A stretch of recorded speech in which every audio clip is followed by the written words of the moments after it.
Hello everyone, Sidewind here. Today I'm going to be talking about making and using pre-made characters in tabletop RPGs, specifically when you should do them and when you shouldn't, as well as where you can find them to use. Additionally, I'm going to be creating a separate video on how I make pre-made sets of characters for Pathfinder 2nd Edition, specifically for one-shots and short campaigns, and especially when I'm introducing a setting. So to start, you should always bring pre-mades to shorter games. Like if you have a one-shot on a short notice, which is another thing that's very common, you should always bring at least 2 or 3 pre-mades. You don't have to have a full party because odds are you're going to have at least one player who forgets to make a character, or at least you want to insulate from that possibility. A second situation where they can be very useful is pickup games where you don't know who you're going to have in the party.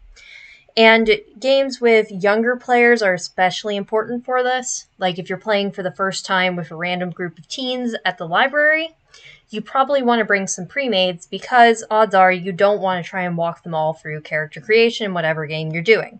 Unless the game has extremely simple character creation, in which case pre-mades shouldn't factor into the decision at all. An example of that would be Dungeon World or most Powered by the Apocalypse games where you really just pick one option off a page. Another situation where you might want to bring pre-mades is completely new players. Like if you know they've never played this system before, you want to have at least 2 or 3 options just so that they can grab something if they have no idea what they want to be.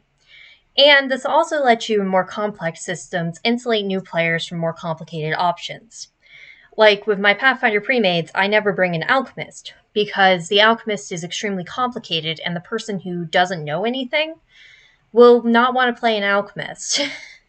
Another option where you likely want to bring it is a playtest. So if you're testing your system for the first time or the second time in a shorter game, always bring a set of pre-mades because your players won't know exactly what your game is and what it's about, because, well, it's a completely new system.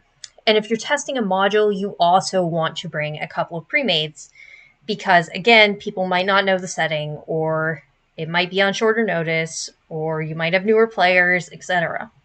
It's really just to reduce complexity when you need to. On the flip side, you probably shouldn't bring pre-mades to a campaign beginning or a longer game, and especially not with games where you know the group and know they will make their characters. A lot of why pre-mades can be useful is if the people are unfamiliar with what you're doing, and if they won't care about playing those characters for a bit. A campaign, which can last multiple years, should usually have characters made by the players, because the players will be playing those characters for a very long period of time. Note there are still exceptions.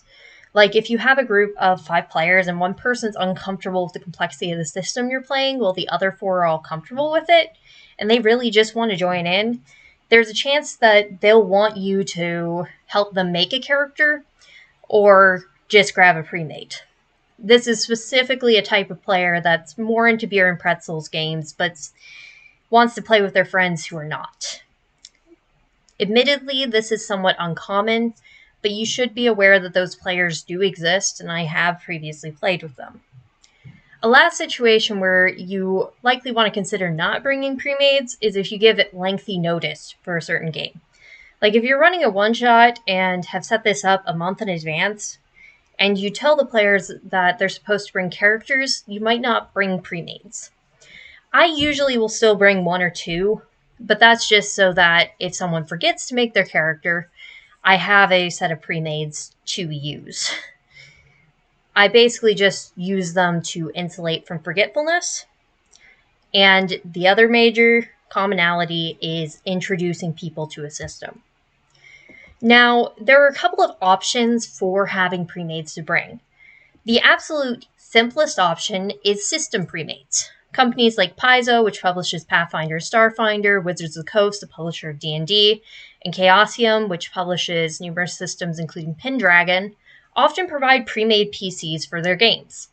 Oftentimes, these are in the starter sets if you happen to have those, because the assumption is people are trying the system for the first time, which is, again, as I said before, a very common situation where you want premades. And they also frequently have a set of character sheets on their websites pre-filled out. Paizo, for instance, has characters at level 1, 3, and 5 for almost all of the classes. And many of these premades are included with a backstory, character art, etc. So it can be a very good way to introduce people to the system. And if you don't have time to find more specific premades, you can often just grab these and say you can change the lore and write the name on it. The second option is just to find some characters people have shared online.